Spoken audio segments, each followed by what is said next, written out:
आज का क्लास भारत का भौतिक प्रदेश। मैप के आधार पर हम देख सकते हैं कि भारत जो है वो विविधताओं का देश है। अर्थात यहाँ पर एक ओर हिमालय पर्वतमाला, उसके नीचे गंगा ब्रह्मपुत्र का विस्तृत मैदान, प्रायद्वीपीय पठार, एक तटीय मैदान, दोनों ओर इधर पूर्वी तटीय मैदान और इधर पश्चिमी तटीय मैदान। तो इन सभी ऊंचावचों का किस प्रकार से बंटवारा किया गया, अर्थात कहीं पर्वत है, कहीं पठार है, कहीं मैदान है। यह सब के सब ऊंचावच, अर्थात ऊंचावच का शाब्दिक अर्थ होता है कि समुद्र तल से कोई भी भाग कितना ऊंचा है, ऊंचा नीचा वाला भाग को हम ऊंचावच कहते हैं। तो समुद्र तल से 150 मीटर ऊंचे वाले भाग को मैदान कहते हैं। अर्थात समुद्र तल से ऊपर उठा हुआ भाग जो 150 मीटर है, मैदानी क्षेत्र, जिसका निर्माण नदियों के द्वारा हुआ है, अर्थात निक्षेपण के फलस्वरूप हुआ है। एग्जाम्पल, यह पश्चिमी घाट के पश्चिम की ओर पश्चिमी तटीय मैदान है और इस पश्चिमी तटीय मैदान का निर्माण जो हुआ है अपर्दन से हुआ। अपर्दन का शाब्दिक अर्थ होता है अपर्दन, जैसे मान लीजिए पहले एक पश्चिमी आसपास की भूमि से ऊपर उठा भाग 150 मीटर ऊंचा, उसे मैदान कहते हैं, जिसका निर्माण नदियों के द्वारा, किसके द्वारा, नदियों के द्वारा किया गया है।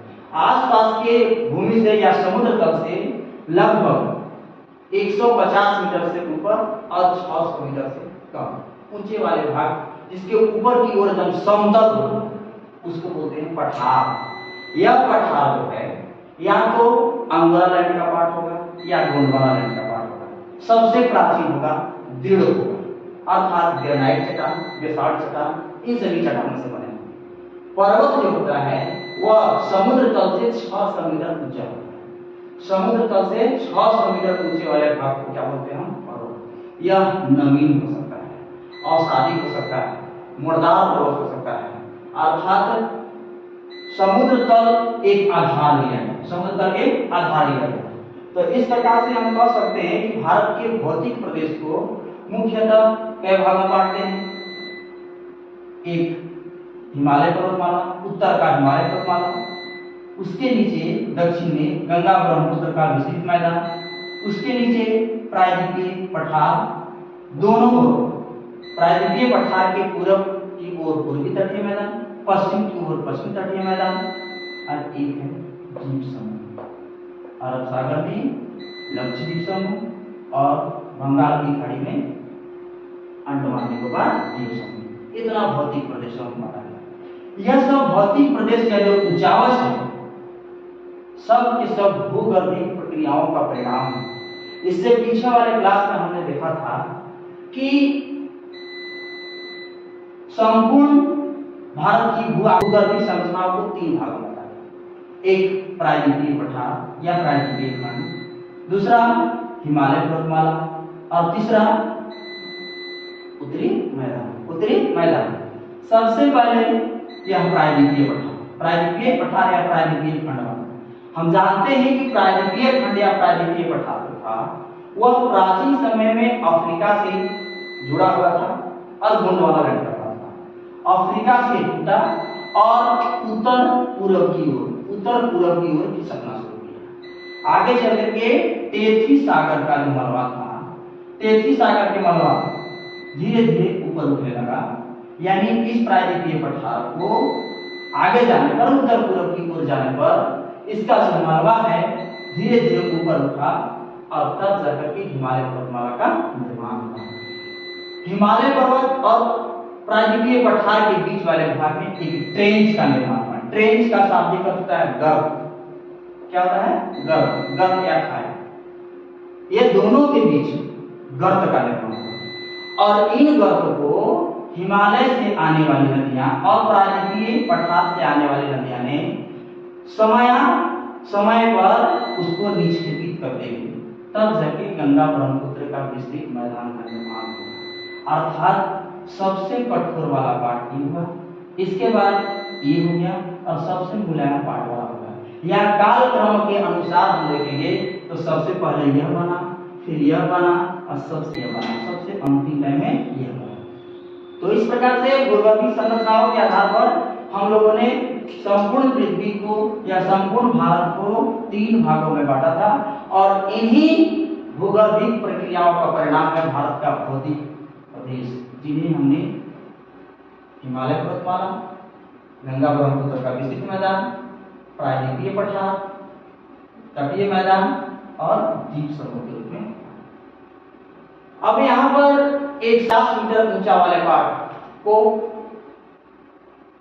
पर्वत या पठार, तो यहां से लेकर यहां तक एक सिंपल से कैसे रेखा खींच देते हैं, तो रेखा खींचने के बाद हम लोग कहते हैं कि यह हिमालय है, लेकिन इसका सही डेफिनेशन यह नहीं होता। अर्थात यह वाला पार्ट 150 मीटर से ऊंचा होना चाहिए। अगर यह दोनों का डिवाइडेशन किया जाए, अलग किया जाए, तो पाएंगे कि यह मैदान है जो 150 मीटर होना चाहिए और 150 मीटर से ऊंचे उठे हुए भाग को हम पर्वत या पठार के श्रेणी में रखेंगे।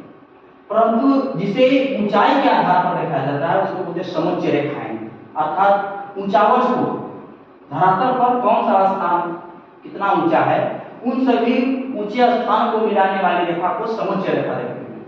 तो 150 को पठार और पर्वत कहेंगे, पठार और पर्वत कहेंगे।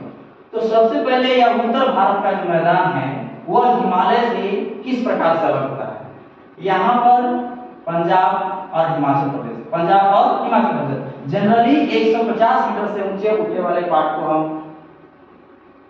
पर्वत और पठार दोनों हम कर सकते हैं। दोनों में अंतर यही है कि पठार एकदम प्राचीन होगा, गोंडवाना लैंड का पार्ट होगा और यह नवीन हो सकता है, मोटार हो सकता है।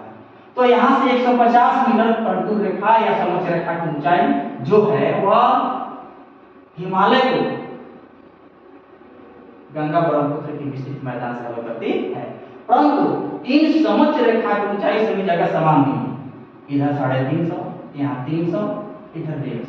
क्या कारण है कि यहाँ पर हिमाचल प्रदेश में 350 समुच्चय रेखा की ऊंचाई, मतलब समुच्चय रेखा की ऊंचाई 350 का नहीं मतलब है कि 350 मीटर ऊंचे पार्ट को यहाँ पर्वत के श्रेणी में रखेंगे, मतलब समुद्र तल से 350 वाला को हम मैदान की श्रेणी में रखेंगे।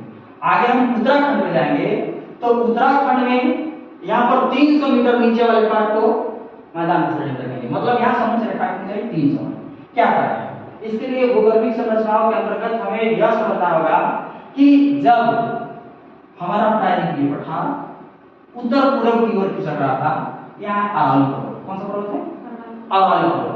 अरावली पर्वत जो है वह उत्तर पूर्व की ओर प्रायद्वीपीय पठार के साथ खिसकते हुए 33 सागर का मलबा, आगे इधर तिब्बत का पठार, बचिए तिब्बत का पठार, 33 सागर का मलबा ऊपर उठने लगा। जब ऊपर उठने लगा तो यहाँ पर निर्माण हो गया काराकोरम, ट्रांस हिमालय के अंतर्गत एक श्रेणी है जिसका नाम है काराकोरम पर्वत, उसका निर्माण हुआ। इस स्थिति में यह वाला भाग ऊपर हो गया।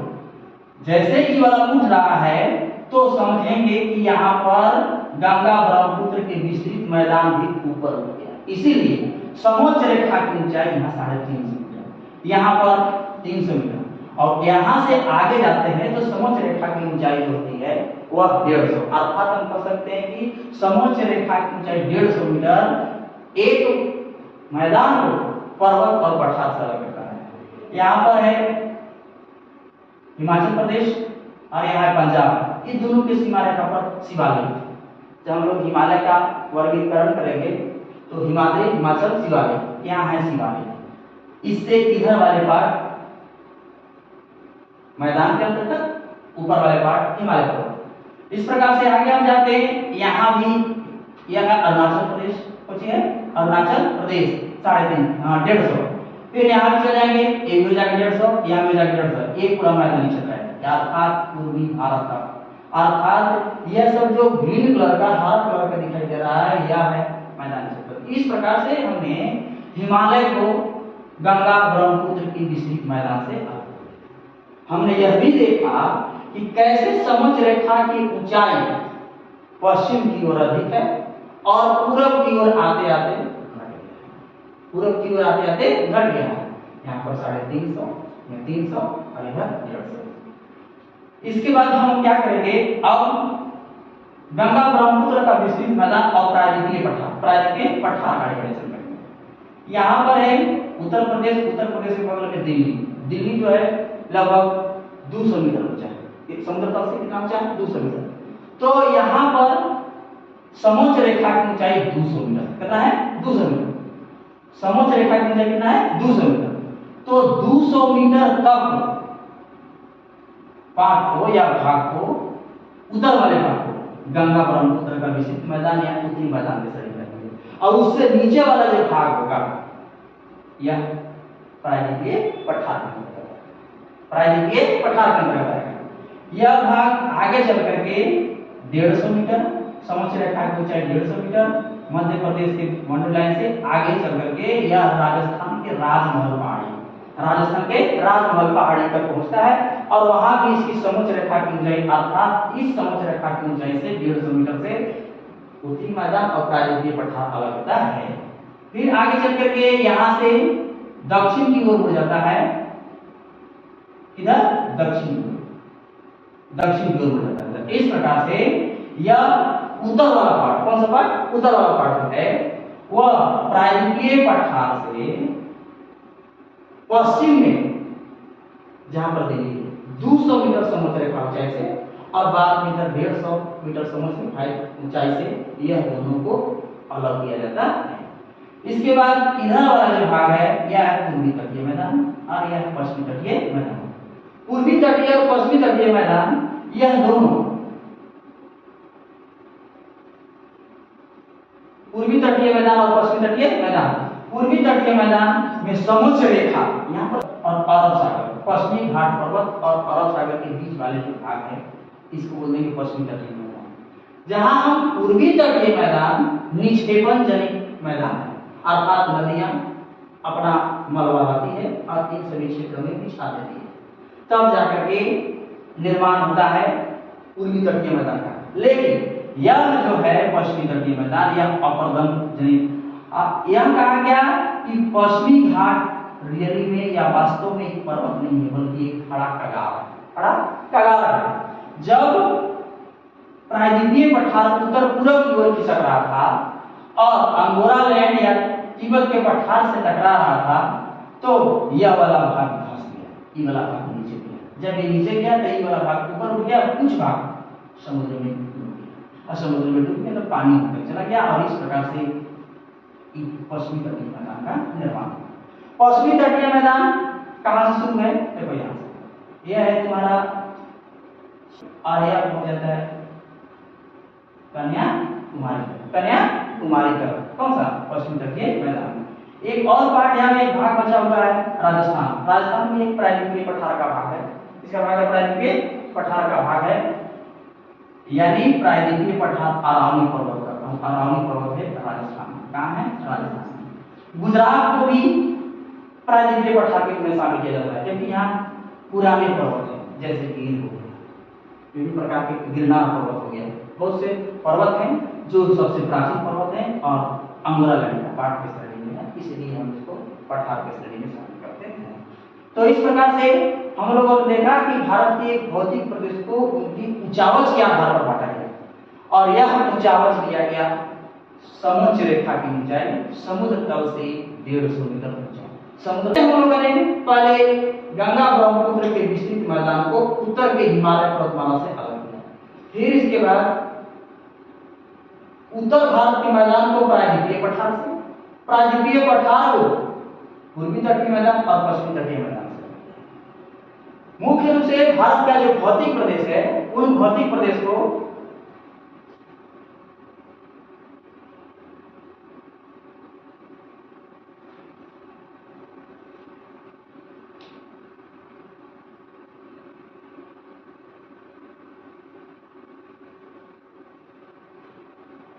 उत्तरी पर्वत, उत्तरी मैदान, प्रायद्वीपीय पठार, तटीय मैदान और द्वीप समूह 1 2 3 4 5 भाग।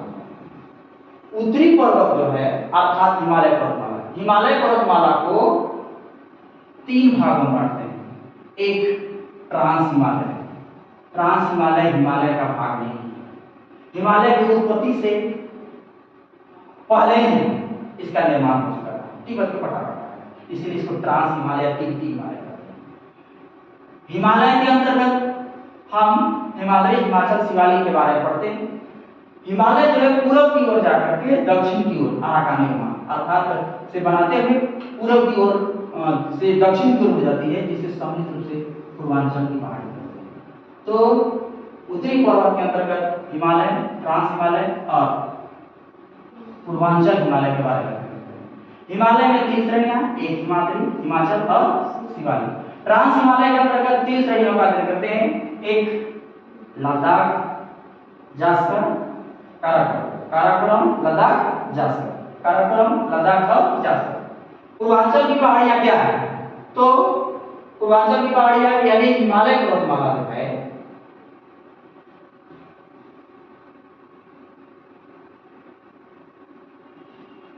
हिमालय पर्वतमाला भारत के उत्तर पश्चिम, उत्तर की ओर उड़कर जाते हुए पूरब की ओर जाकर के दक्षिण की ओर मुड़ रहा है, और जो दक्षिण की ओर जो मुड़ा है वह विभिन्न राज्यों में भिन्न भिन्न नामों से जाना जाता है और अलग अलग पर्वत के रूप में जाना जाता है, और इन सबको सम्मिलित रूप से पूर्वांचल की पहाड़ी क्या कहते हैं। दूसरा है उत्तरी मैदान। उत्तरी मैदान का निर्माण कैसे होगा इसके बारे में हम लोग जान गए। उत्तरी मैदान को मुख्य रूप से 3 भाग बांटते हैं, सिंधु का मैदान सबसे पश्चिम की ओर, मध्य में गंगा का मैदान और सबसे पूर्व ब्रह्मपुत्र का मैदान। प्रायद्वीपीय पठार को एक मध्य उच्च भूमि और एक दक्कन का पठार, मध्य उच्च भूमि और दक्कन का पठार अर्थात विंध्याचल पर्वत से उत्तर की ओर मध्य उच्च भूमि और उसके दक्षिण भाग में दक्षिण की ओर उसके दक्कन के पठार। अगला है तटीय मैदान। हम लोगों ने देखा था तटीय मैदान, दो पूर्वी तटीय मैदान, पश्चिमी तटीय मैदान। पश्चिमी घाट पर्वत और अरब सागर के बीच पश्चिमी तटीय मैदान और बंगाल की खाड़ी और पूर्वी घाट के बीच भारत के पूर्व में से पूर्वी तटीय मैदान। इन सभी मैदान